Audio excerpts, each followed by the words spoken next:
The Abbott and Costello program brought to you by Camel, the cigarette that's first in the service. Camel stay fresh, cool smoking, and slow burning because they're packed to go around the world.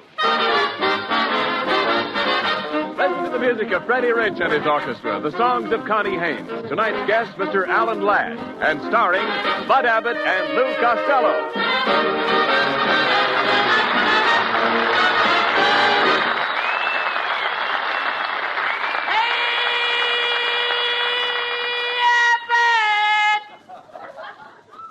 Why am I rich? I'm rich. What do you mean? Ooh, I'm a millionaire. Calm down, Costello. What's this yelling all about? What do you mean you're a millionaire? Well, it's true, Abbott. My Uncle Oscar just died and left me all his money in his will. You mean you're his beneficiary? Yeah, because... Who's what? Beneficiary. Beneficiary is the man who gets the money. Beneficiary ain't gonna get none of this money. No. My uncle left the dough to me, Abbott. How did Beneficiary get into this deal? I'll take him to court. I'll sue him. Costello, will you be quiet? Beneficiary means that you are your uncle's heir. My uncle's what? Your uncle's heir. Heir. H-E-I-R. My uncle didn't have any H-E-I-R. He was bald-headed. All right. All he had was a mustache. So what? Well, my uncle was very proud of that mustache. Every morning, he used to cover it with toothpaste. So why did he cover his mustache with toothpaste? Well, so he could kiss his wife. Toothpaste. I mean toothpaste. Why did he do that? You have your S teeth in, haven't you? Yes. I brought him along. Ladies and gentlemen, we will start back again. Why did he cover his mustache? With toothpaste. Toothpaste. Now, let's have it. Go ahead. Why did he cover his mustache with toothpaste? Yes. So he could kiss his wife goodbye and brush her teeth at the same time. Come on. Now, this whole thing is ridiculous. For one thing, how do you know your uncle left this money? Oh, I just got this telegram from my uncle's lawyer. I'm going to read it. Go ahead, read Dear it. Lou Costello, your Uncle Oscar has just died and left you $1 million. Thanks for your past favors. How do you like that, Abbott? I'm rich. I'm going to take everybody out and buy them a multi-milk. A multi-milk? Yeah, because I'm a multi-millionaire. Oh, don't be crazy. And by the way, Costello, you never told me about your Uncle Oscar. Where did your uncle live, Costello? Oh, he lived in England. Everybody knew my Uncle Oscar in England. He used to walk around with a pocket full of shillings. Shillings? No pence? Sure he had pence. What do you think, he can walk around in his underwear? Oh, never mind. Forget your uncle's underwear, please. Oh, well, don't you think it'd be a little drafty? Now, look, Costello, now that you've inherited $1 million, what are you going to do with all that money? Well, I'm going to use half of the money to buy bonds. Swell. That's what everybody should do. That's swell. And then with the other half, I'm going to buy a radio station. You're going to buy a radio station? Yeah. You don't know anything about radio. Why, you don't even know who discovered electricity. I do, too. Mrs. Benjamin Franklin discovered electricity. Mrs. Benjamin Franklin? You mean Benjamin Franklin? No, Mrs. Benjamin Franklin. One day, she and her husband had an argument, and she said, Benjamin, go fly a kite. Oh. All right, that's enough, Costello. This whole thing is ridiculous. Well, hello, fellas. Oh, it's Ken Niles. Say, Bud, what's that fat boy looking so happy about? He looks like the cat that just swallowed a mouse. If I was a cat, you're one rat that wouldn't be. Running around loose. All right.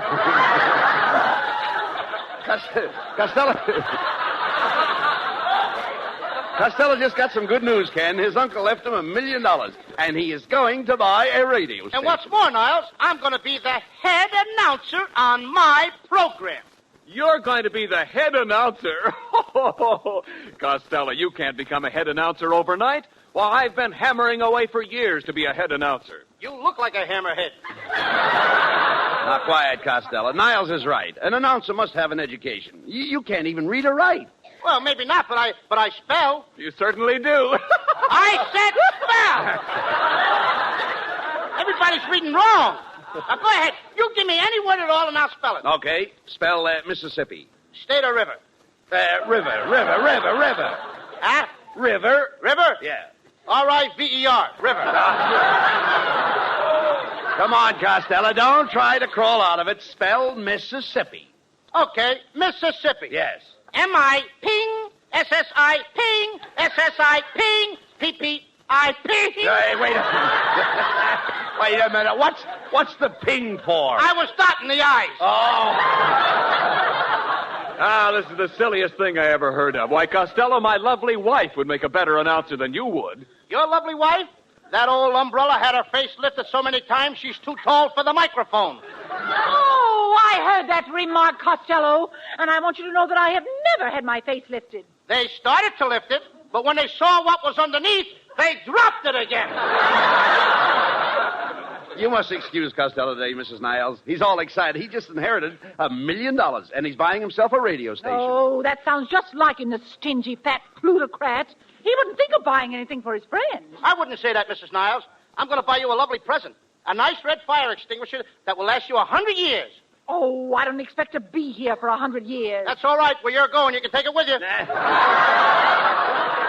Now, wait a minute, Costello. The nicest present you could give Mrs. Niles is a chance to try out for that announcing job on your new station. Now, why not have a little contest to see who is the fastest reader? That's right, Costello. After all, it's speed that counts in announcing. And my lovely wife and I challenge you to a contest. Now, that's fair enough. All right. Mrs. Niles, you will be number one. Oh, thank you very much, Mr. Abbott, and I shall certainly do my best to win this contest fairly and conduct myself as a lady. That's splendid, Mrs. Niles. Now, Ken, you're number two. Thank you very much, Bud, and I certainly can do my best to win this contest fairly and conduct myself as a gentleman. Good, good. And now, Costello, you will be number three. I thank you, Mr. Abbott, because I don't know the whole thing is my program is my announcer, too.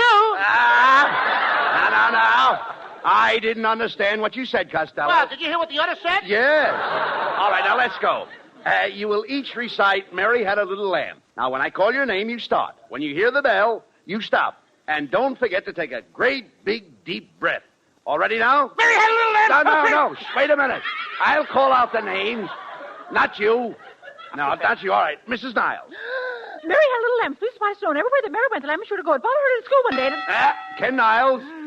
Mary had a little lamb, fleece white as snow, and everywhere the Mary went, the lamb was sure to go. Followed her to school one day, which was... Luke Costello. Mrs. I Niles. didn't have nothing to say yet. Mrs. Niles. Mary had a little lamb, fleece white as snow, and everywhere that Mary went, the lamb was sure to go. It followed her to school one day. Which was... Ken Niles. Mary had little lambs, fleece white as snow, and everywhere the Mary went, the lamb was sure to go. Followed her to school one day. Luke Costello. Mrs. Niles. Mary had a little lamb, fleece white as snow, and everywhere that Mary went, the lamb was sure to go. Ken Niles. Mary had little lambs, fleece white as snow, and everywhere the Mary went, the lamb was sure to go. Luke Costello.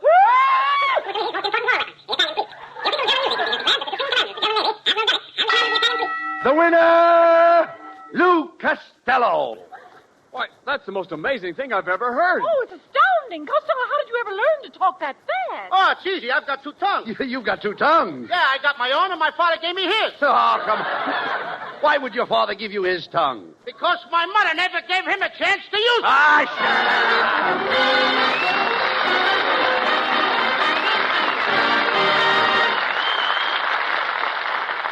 Closest to our major bases to Japan is Dutch Harbor on Unalaska Island in the Aleutians. To Americans at Dutch Harbor, to United States bases and outposts throughout the world, go Camel cigarettes. By the million, by the ton. For Camels are first with men in all the services according to actual sales records. And of course, fresh Camels in the Aleutians mean fresh Camels for you, too. Yes, your Camel cigarettes stay fresh, cool smoking and slow burning because they're packed to go around the world. Today, more people want Camels, both at home and overseas. More people want the fresh cigarette, the cigarette with more flavor. So remember, if your store is sold out, Camel cigarettes are worth asking for again. A-M-E-L-S. Camel cigarettes. Camel standard of costlier tobaccos is the same for soldier, for civilian, anywhere in the world.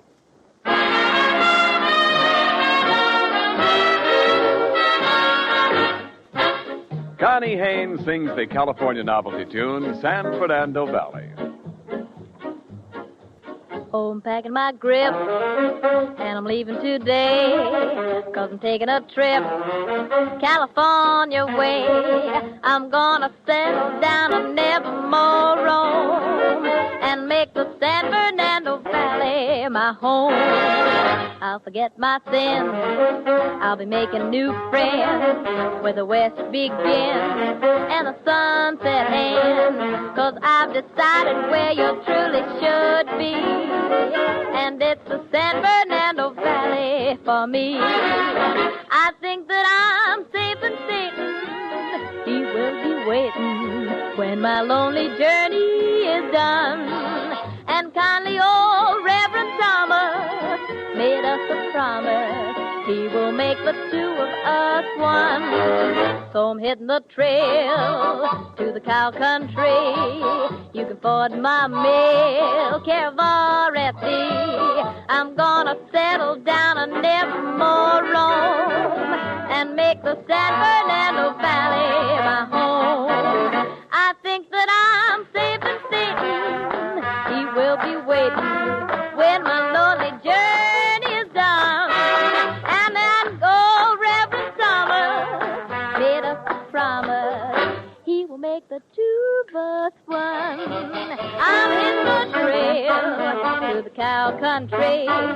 You can forward my mail, care of RFD. I'm gonna settle down and never more roam and make the San Fernando Valley my home.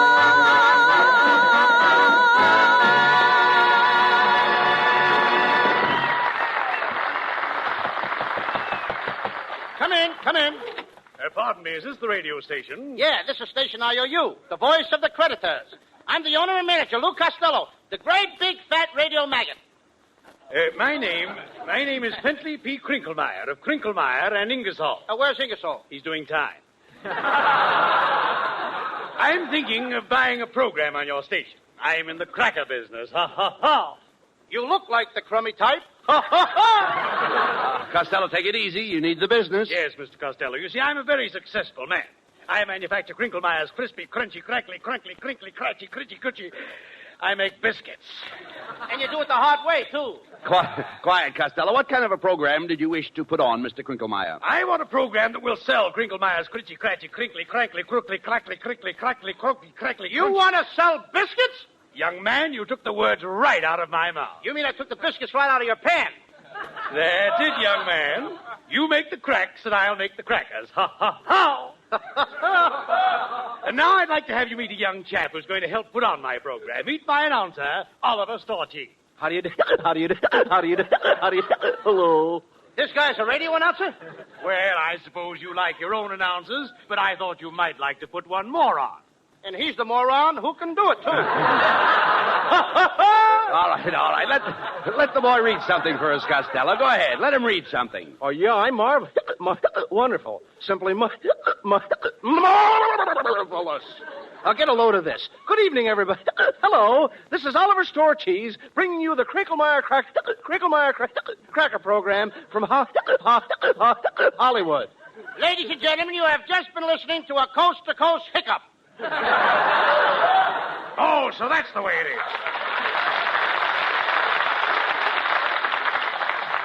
Come, Oliver. We'll take our business elsewhere. Ha, ha, ha. All right. Costello, listen, that's no way to run a radio station. You're chasing all the customers away. All right. Just a minute. I'll open the door. Never mind, I'll walk through it. Costello, look who it is, that famous killer, Alan Ladd.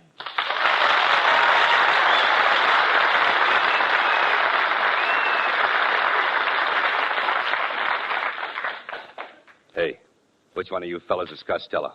It's, the little fat one. Me. I'm Costello. Oh, you, huh? Listen, fatty, I understand you just inherited $1 million. It's all right. You got me. Go ahead. Take my money. Pull out your gun. Go ahead. Shoot me full of holes. Go on. Make me look like Swiss cheese. Go ahead. Hey, wait a minute. What are you talking about? I don't even carry a gun. Oh, gun is too noisy, huh? You got a knife. Mm-hmm. Got a knife, huh? Go ahead. Do something to me. Go on, stab me. Cut me to ribbons. I got on clean underwear. I'm ready to die. Costello, Alan Ladd doesn't want to kill you. If he does, I'll never talk to him again. Oh, look, I don't want you to die. I hope you live to be 150 years old. Oh, you want me to be an old man, 150 years old, with a beard? I'll trip over my beard, fall into the street, get run over by a truck, then you'll want to take me to a hospital. No. He wants you to be healthy so you can go to work. Oh, fine. I never met the guy before. An old man, me, 150 years old, he wants me to go to work. What does he care? Okay, don't go to work. Oh, no, he won't let me work. Wants me to starve to death. Now, look, wait a minute, please. No one wants you to starve to death. No, eat steaks. Eat big, juicy steaks. How do you like that? 150 years old, not a tooth in my head? He wants me to eat steak. Listen, Costello, if it'll make you happy, I'll carry you around in my arms. Now he's trying to make an invalid out of me. Costello, quiet. Stop all this nonsense and arguing with Alan Ladd. Give the man a chance to talk, please. Yeah, that's right, Costello. I merely heard that you were starting a radio station. I came over for a job. You want a job in my station? Well, what would you do? Well, I always wanted to be one of those fellows who steps up to the microphone and says, Men, a new shaving cream has hit the market. It is called Reverso. Reverso does away with shaving of any kind. It makes the whiskers grow inside your mouth. All you have to do is bite them off. Remember Reverso. Spelled backwards, it reads Azerva, which makes it harder to remember. Say, Costello, this Alan Ladd is pretty good. Yes, not bad for a lad. Hey, listen, but I think his voice is a little... I think his voice is a little too loud. Try it a little farther away from the microphone, Alan. Oh, you mean like this? No, you're still too close. Step back a little farther. Well, how's this, Costello? No, step back just a little farther. Oh, but I'm up against the wall now. Oh, you are? Well, open up those French windows and step out on that balcony. Okay.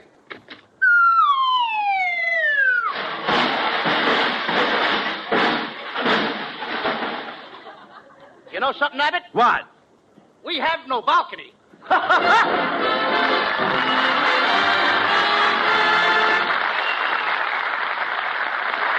Now the flying trapeze broke and left the daring young man as flat as a pressed pleat.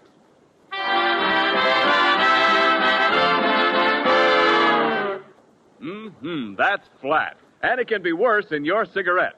If wartime flatness is spoiling your smoking, get Camels for more flavor.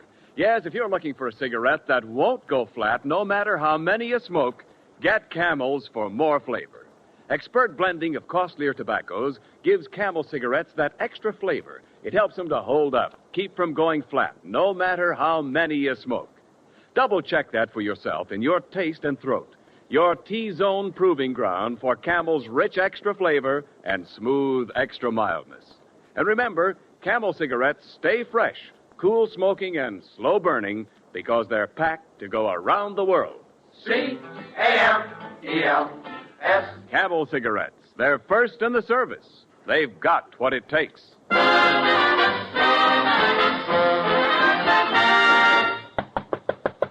Come in. Well, hello, boys. How's the radio business? Hey, Abbott, it's Alan Ladd. What are you doing back here, Alan? I thought I got rid of you when you fell off the balcony. Didn't you get hurt? No. Fortunately, I was wearing my light fall suit. Ha, ha, ha. You need me around here, Costello. Your audience is crying for new blood. And in a minute, they're going to get it. Your blood. All right, Costello. Why don't you listen to Alan? He may have some good program ideas to improve your station. Well, certainly, Costello. I've written lots of dandy programs. Why don't we try out a few of them? For example, those all-night record shows are very popular. You fellas help me out and we'll try one right now, huh? Well, what are we waiting for? Let's listen to the music.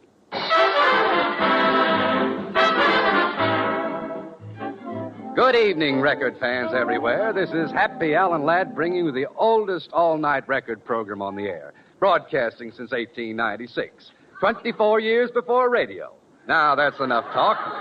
We start off our uninterrupted dance music with a recording of Mexicali Rose, played by Freddie Snitch and his Los Angeles River washouts. Here it is, Mexicali Rose.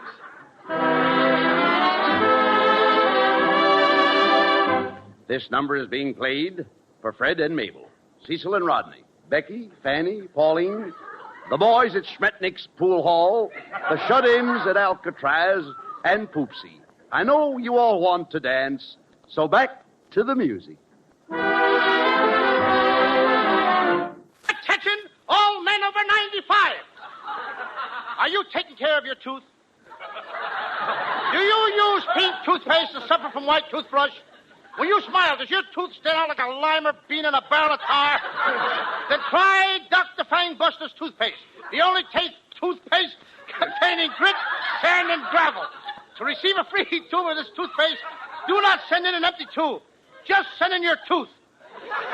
Remember Fangbuster's toothpaste for sparkling gums.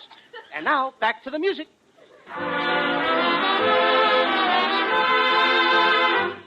And I want to interrupt the music for a moment to tell you that you're dancing to Mexicali Rose. Ladies, have you tried Slicko Shellac on your floors? When you get up tomorrow, make this simple test. Put 2 drops of Slicko Shellac on your floor and rub gently for 2 days. Then put 2 more drops on your floor and rub for 3 days. Then finally 2 more drops and rub for 2 more days.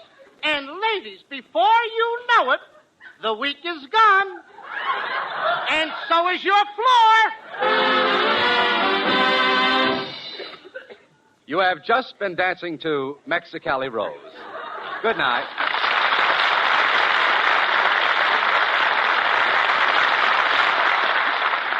Say, Alan, that was great. Yeah, they were, Alan. Got any more of those kind of programs? Well, I've got a great story for your daytime program. It's all about a young girl and her problems. You want to hear it? That sounds good, Costello. Freddie Rich, let's have the theme music.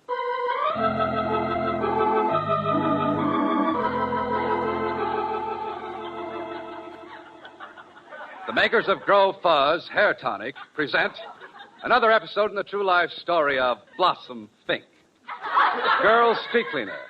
But first, listen to what a satisfied user has to say about Grow Fuzz. Go ahead, Mr. Schnook. My wife was disappointed in me because I didn't have any hair on my chest. So I bought a bottle of Grow Fuzz. And now, after one application, you should see the hair on my chest. I don't wear a shirt anymore. I wear a fascinator.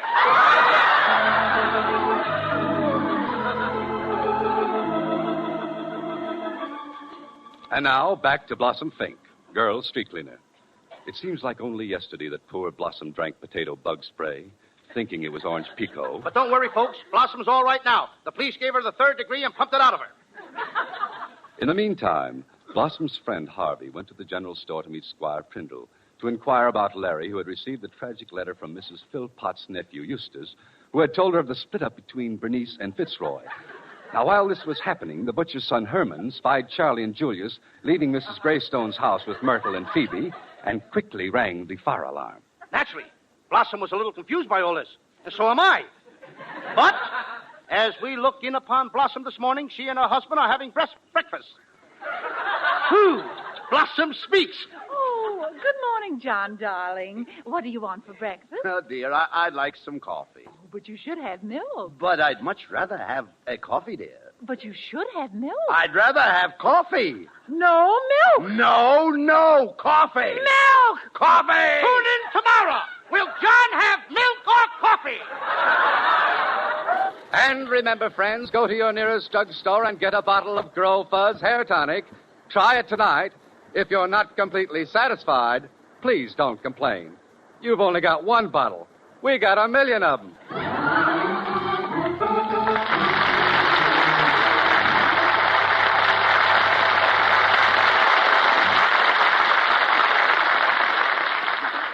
Costello, that's the greatest radio story I've ever heard. You're right, Abbott. Hey, look, Alan, I'll buy the whole works from you. What do you say? Okay, Costello. That'll be $10,000.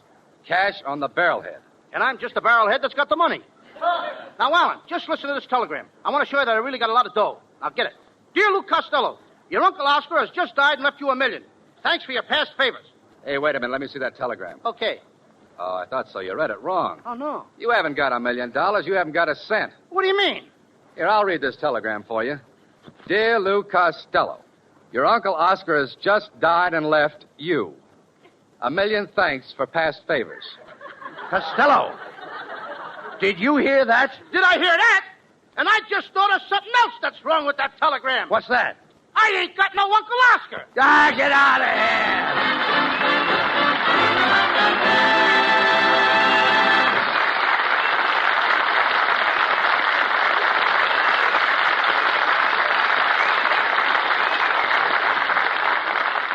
Abbott and Costello will be back in just a moment.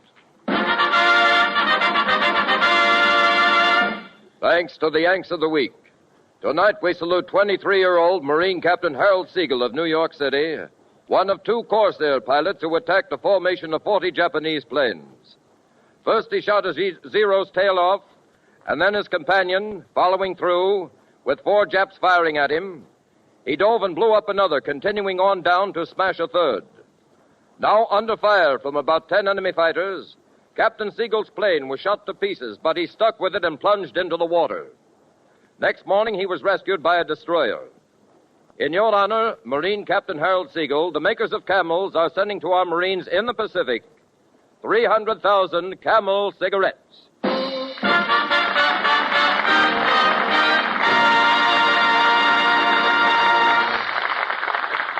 Each of the 4 Camel radio shows honors a Yank of the Week, sends 300,000 Camel cigarettes overseas, a total of more than 1 million Camels sent free each week. In this country, the traveling Camel caravans have thanked audiences of more than 3.5 million Yanks with free shows and free Camels. Camel broadcasts go out to the United States 4 times a week, a shortwave to our men overseas and to South America. Listen tomorrow to Gary Moore and Jimmy Durante. Saturday to Bob Hawke in Thanks to the Yanks. Monday to Blondie. And next Thursday to Abbott and Costello with their guests Cary Grant and Don Barclay.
Abbott and Costello with the final word. Well, Costello, we'd better start getting ready for next week's program. You know, we're going to have Cary Grant and his friend Don Barclay as our guests. Cary Grant? Mm-hmm. You mean the big movie star? That's right, Costello. You know, Cary just returned from the South Pacific, where he entertained the soldiers. Yeah, I understand he made a lot of money on that trip. Oh, don't be silly. That's patriotic volunteer work. The Army doesn't pay him for that. He made the money off the Japs. He had a great racket. What do you mean? At night, he'd hide behind a tree with a baseball bat and belt the Japs over the head. How could Cary make money that way? Easy. When the Japs came to, he'd sell them a road map. Good night, folks. Good night, Betty.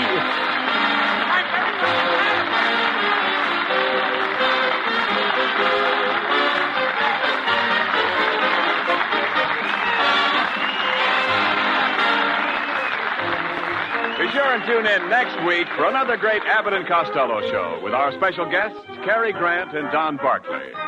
Alan Ladd appeared tonight through the courtesy of Paramount Pictures, producers of The Miracle of Morgan's Creek. And remember, get Camels for more flavor. If you're looking for a cigarette that won't go flat, no matter how many you smoke, get Camels for more flavor. This is Ken Niles wishing you a very pleasant good night from Hollywood.